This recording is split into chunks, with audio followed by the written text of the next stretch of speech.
So hi guys, welcome back to my another video info by Laxman. చాలా మంది చూస్తారని ఎవరైతే లైక్ అండ్ సబ్స్క్రైబ్ చేసుకోవట్లేదు. So please try to make like and subscribe. సోది లేకుండా మనం పడితే వీడియోకి అయితే ఎంటర్ అయిపోదాం. సో వీడియోలోకి వెళ్ళే ముందు నాకు చిన్న రిక్వెస్ట్ ఏంటంటే, ఈ వీడియో డిస్క్రిప్షన్లో నా టెలిగ్రామ్ గ్రూప్ లింక్ అండ్ నా వాట్సాప్ గ్రూప్ లింక్ అండ్ అలాగే ఇన్స్టాగ్రామ్ ఐడి కూడా పిన్ చేస్తున్నా. మీకు ఇంకేమైనా డౌట్స్ ఉంటాయని కనుక పోస్టల్ జీడీఎస్ గురించి అయితే నాకు పర్సనల్గా మెసేజ్ చేసి మీ డౌట్స్ అయితే క్లారిఫై చేసుకోవచ్చు. అండ్ నాకు చిన్న రిక్వెస్ట్ ఏంటంటే, ఈ వీడియో అయితే షేర్ చేసే ప్రయత్నం అయితే చేయండి. ఎవరైతే ఈ జీడీఎస్కి అప్లై చేద్దాం అనుకుంటున్నారో మీ ఫ్రెండ్స్, మీ కొలీగ్స్, మీ రిలేటివ్స్కి. సో ఎందుకంటే ఈ వీడియోలో మనం పూర్తిగా క్లారిటీ అయితే పాయింట్ టు పాయింట్ అయితే డిస్కస్ చేయబోతున్నాం. అదేంటంటే, మనకి అప్లికేషన్ చేసేటప్పుడు ఎలాంటి మిస్టేక్స్ చేయకూడదు అనేది ఈ వీడియోలో అయితే మనం అయితే క్లారిటీగా అయితే డిస్కస్ చేద్దాం. స్కిప్ చేయకుండా లాస్ట్ వరకు చూడండి. సో మీకు డెఫినెట్లీగా అర్థమవుతుంది. ఈరోజు లైవ్ పెడదాం అనుకుంటున్నా. ఈవినింగ్ 6 o'clock ఎగ్జాక్ట్గా అందరైతే రెడీగా ఉండండి యూట్యూబ్లో లైవ్. సో మీరైతే జాయిన్ అవ్వచ్చు యూట్యూబ్లో. సో నాతో మాట్లాడచ్చు. సో నేనైతే మీ డౌట్స్ అయితే క్లారిఫై చేస్తాను లైవ్లో. సో ఎగ్జాక్ట్గా మర్చిపోకండి, 6 o'clock అయితే ఈరోజు అయితే ఈవినింగ్ లైవ్ అయితే ఉంటుంది. వీడియో విషయంలోకి వస్తే, ఫస్ట్ ఆఫ్ ఆల్ మనం అప్లికేషన్లో మిస్టేక్స్ చేస్తే సో మనకి డాక్యుమెంట్ వెరిఫికేషన్ టైంలో ఎలాంటి ప్రాబ్లమ్స్ ఫేస్ చేస్తాము అని చూసుకుంటే కనుక బ్రదర్, మనకి postal GDS, BPM, ABPM, Dak Sevak jobs అనేవి మనకి ఎలాంటి పరీక్ష లేకుండా కేవలం 10th క్లాస్ బేస్ మెరిట్ మీద అయితే మనకైతే జాబ్ అయితే ఇవ్వడం అయితే జరుగుతుంది. సో కాబట్టి పరీక్ష లేదు కాబట్టి, సో వీళ్ళు డాక్యుమెంట్ వెరిఫికేషన్ టైంలో ఎవరైతే మన సెలెక్ట్ అయిన వాళ్ళని డాక్యుమెంట్ వెరిఫికేషన్ చేస్తారు కదా, postal assistant, sorting assistant. So వాళ్ళైతే డాక్యుమెంట్ వెరిఫికేషన్ అయితే చేస్తారు డివిజన్ వైజ్గా. సో అప్పుడు మనకి వెళ్ళినప్పుడు ప్రాబ్లం అయిపోతుంది. అది డైరెక్ట్గా చెప్పాలంటే మీరు వచ్చేసి రిజెక్ట్ అయితే అయిపోతారు. మీరు అప్లికేషన్లో ఏ చిన్న మిస్టేక్ చేసినా కూడా మీరు వచ్చేసి సో రిజెక్ట్ అయితే అయిపోతారు. సో బ్రదర్, మేము రిజెక్ట్ కావద్దు, మరి అలా ఏం మిస్టేక్స్ చేయకూడదు అని చూసుకుంటే అంటే బ్రదర్, నేను ఉన్నా కదా చెప్పడానికి. సో మంచిగానండి.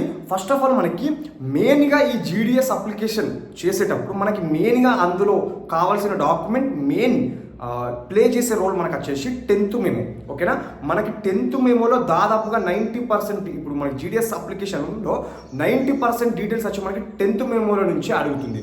లైక్ మన ఫుల్ నేమ్ కానివ్వండి, మన ఫాదర్ నేమ్ కానివ్వండి, ఏదైనా మన మదర్ నేమ్ కానివ్వండి, మన డేట్ ఆఫ్ బర్త్ కానివ్వండి, మన ఇయర్ ఆఫ్ పాసింగ్ కానివ్వండి, మనం ఏ స్టేట్ నుంచి పాస్ అయ్యాము, మన టోటల్ మార్క్స్ ఎన్ని, మన జీపీఏ ఎంత.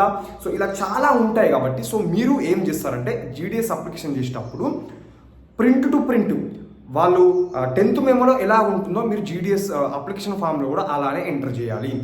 క్యాపిటల్ లెటర్ ఉంటే క్యాపిటల్ లెటర్, స్మాల్ లెటర్ ఉంటే స్మాల్ లెటర్, స్పేస్ ఉంటే స్పేసు. సో ఏది ఉంటుంది, డేట్ ఆఫ్ బర్త్ కూడా సేమ్ టు సేమ్ ఉండాలి. సో ఓవరాల్గా చెప్పాలంటే, సో ఇది అందరు చేసే కామన్ మిస్టేక్. ఫస్ట్ మిస్టేక్ వచ్చేసి ఇదే, 10th మెమోలో ఎలాగ ఉంటుందో మనకి జీడీఎస్ అప్లికేషన్ ఫామ్లో అలాగా ఉండకపోవడం. సో మంచిగా జాగ్రత్తగా 1కి 5 సార్లు చూసుకొని మీ 10th మెమో మీ జీడీఎస్ అప్లికేషన్ ఫామ్ అప్లికేషన్ చేసేటప్పుడు మ్యాచ్ అవుతున్నాయా లేదా 1కి 5 సార్లు చూసుకుని అయితే మీరైతే ఈ 10th మెమోలో ఉన్నటువంటి డీటెయిల్స్ అయితే జీడీఎస్ అప్లికేషన్ అయితే ఫిల్ అయితే చేయండి. మిస్టేక్ నెంబర్ 2 ఏంటంటే, మనకి 10th మెమోలో ఆధార్ కార్డులో డేట్ ఆఫ్ బర్త్ సేమ్ ఉండకపోవడం. సో అదొకసారి చూసుకోండి.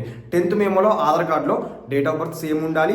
అండ్ ఈ 10th మెమో ఆధార్ కార్డులో డేట్ ఆఫ్ బర్త్ సేమ్ ఉండడంతో పాటు మీ జీడీఎస్ అప్లికేషన్ ఫామ్లో కూడా అదే డేట్ ఆఫ్ బర్త్ ఉండాలి. ఇది మెయిన్ మిస్టేక్. ఇది ఒక్కసారి గమనించండి. ఓకేనా, ఈ 3 అప్లికేషన్స్లో, ఐ మీన్ 10th మెమోలో, ఆధార్ కార్డులో, మీ జీడీఎస్ అప్లికేషన్ ఫామ్లో డేట్ ఆఫ్ బర్త్ సేమ్ ఉండాలి. మిస్టేక్ నెంబర్ 3, ఆధార్ కార్డులో మీ కమ్యూనికేషన్ అడ్రస్ ఉంటుందిగా, ఐ మీన్ మీ విలేజ్, మీ పిన్ కోడ్, మీ మండలం, మీ డిస్టిక్. సో అది కూడా సేమ్ యాజ్ ఇట్ ఈస్గా మీ అప్లికేషన్ ఫామ్లో ఉండాలి.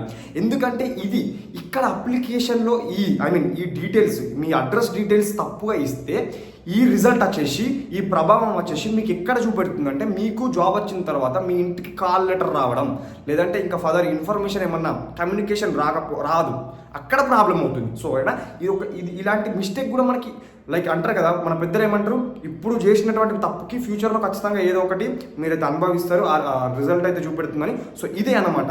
సో మీరు అడ్రస్ అయితే ఖచ్చితంగా జాగ్రత్తగా మీ ఆధార్ కార్డులో ఎలా ఉందో పిన్ కోడ్తో సహా అదే ఇవ్వండి. ఎందుకంటే మీకు ఫ్యూచర్లో మీరు జాబ్లో సెలెక్ట్ అయితే కనుక మీకు కాల్ లెటర్ రానివ్వండి, అది ఇంకా అదర్ డీటెయిల్స్ వస్తాయి కాబట్టి, సో ఈ అడ్రస్ కూడా కరెక్ట్గా ఉంటట్టయితే చూసుకోండి. సో నెక్స్ట్ మిస్టేక్ నెంబర్ 4 వచ్చేసి ఈమెయిల్ ఐడి, మొబైల్ నెంబర్ మీది ఇవ్వకపోవడం.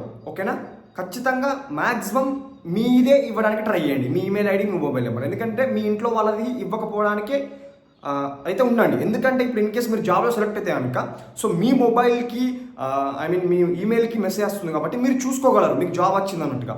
ఇన్ కేసు మీ ఇంట్లో వాళ్ళది ఇస్తే కనుక, మీ ఇంట్లో వాళ్ళు వేరే దగ్గర ఉంటారు కావచ్చు, వేరే వర్క్లో ఉంటారు కావచ్చు.